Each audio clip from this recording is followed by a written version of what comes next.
Good morning, good afternoon, and good evening. It's Nick here. Okay, let's start.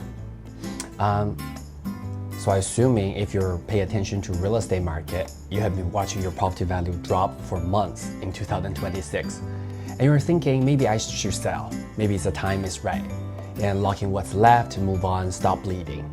I get it. That's an instinct that everybody thinks of it right now. But before you decide to do that, give me 4 minutes, because the math on the decision is almost never what people expect. And then get it wrong, it could cost you hundreds of thousands of dollars that you have to invest in your property over the years.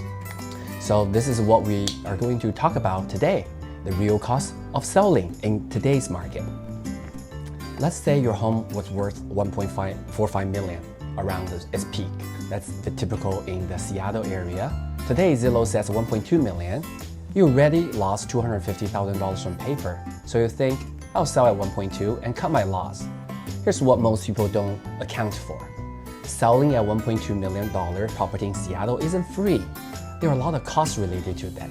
There's excess tax, there's closing costs, there's prep and repair, and there's staging, right? All those costs. And those are transaction costs covers. If you add it every together, it's very likely to be over $100,000.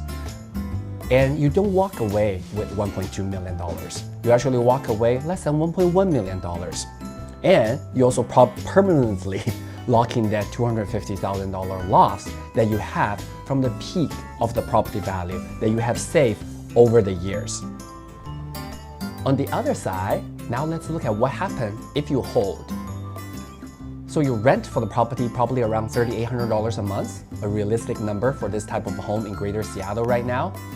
So in year one, your resident, your tenant will pay you around $45,000, and your mortgage, tax, and insurance are likely to be covered, and you're not bleeding, so you're breathing. And over 3 years, that's over $130,000 in rental income collected. Meanwhile, Seattle real estate, as we go through this turbulence, but in the long run, had been grow at least 2% annually appreciation. So at that rate, your 1.2 million could be 1.27 million in a few years. So you sell then. In that case, you have the same cost, but however, you save all the loss that you have from the peak, and at the same time, you got the rental income. So that is over $200,000 difference that I think, as a wise real estate investor, that I'll choose to do rather than sell it right now. So why it is so hard to do? Why smart people still sell at the wrong time? Real estate feels personally in a way that stock don't. You walk those floors, you paint those walls. When the value drop, it doesn't feel like a market even. It feels like something you did wrong. So the urge to just end it is very strong. But here's the thing. If your stock portfolio dropped 15%, would you really panic sell? A savvy real estate investor, a lot of the time financial advisor, you say, you actually want to buy more and then you want to hold on to it. So real estate, from the financial perspective, follow the same logic. With one advantage though, stock don't have. Your tenant actually pay your mortgage while you wait.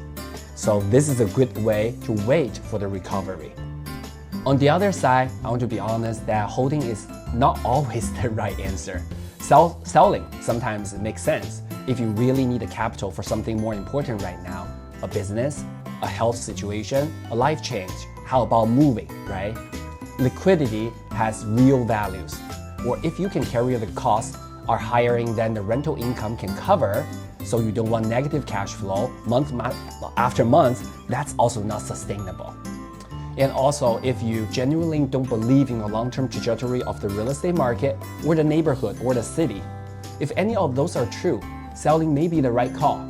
So there's no shame of that. You can make the best judgment call on that. But if none of those are applied, and I think you may want to hold on to it and then to rent it out and then sell at the better time of the market.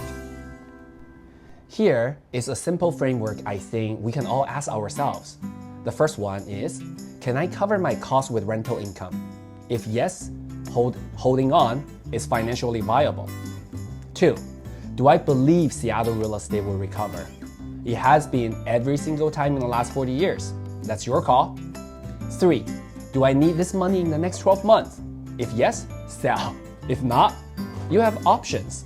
Most Seattle homeowners really want to walk through those 3 questions before they make the decision whether they want to sell or they want to hold on to it a little bit until rent it out. From my personal experience, I built a true cost of selling and then see how much I lost if I want to sell right now from the peak, a calculator.